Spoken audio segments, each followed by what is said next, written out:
بین الصفا والمروہ کے سلسلے میں بہت تفصیل کے ساتھ مسائل تو گزر چکے ہیں، لیکن مناسب یہ ہے کہ سعی کی جتنی شرطیں ہیں وہ ایک نظر میں آ جائے۔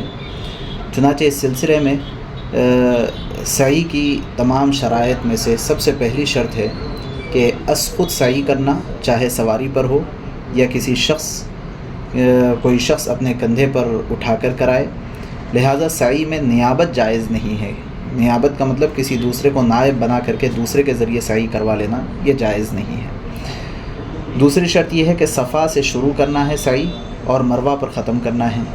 لہٰذا اگر کوئی شخص مروہ سے شروع کرے تو یہ جائز نہیں ہوگا، اور اگر مروہ سے کرے گا تو پہلا چکر اس کا ویسٹ ہو جائے گا، ضائع ہو جائے گا۔ تیسری شرط یہ ہے کہ سعی کے اکثر چکر کو پورا کرنا ضروری ہے، ورنہ سعی معتبر نہیں ہوگی۔ مطلب 7 چکر کرنا ہے تو اس میں سے اگر کوئی شخص 4 چکر کرے کم سے کم، تو 4 چکر کرنا بہت ضروری ہے۔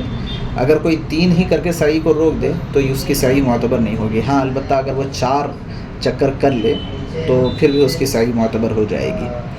چوتھی شرط یہ ہے کہ سعی سے قبل حج یا عمرے کا احرام ہونا شرط ہے، ورنہ سعی درست نہیں ہوگی۔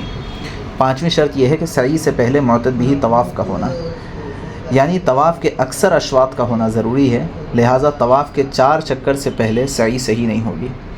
چھٹویں شرط یہ ہے کہ حج کی سعی کا اشہر حج یعنی حج کے مہینوں میں واقع ہونا ضروری ہے، اور حج کے مہینے شوال، ذیقعدہ اور حج کا پہلا عشرہ ہے، اور عمرے کی سعی کا وقت مشروط نہیں ہے، سال میں کبھی بھی عمرے کی سعی ہو سکتی ہے۔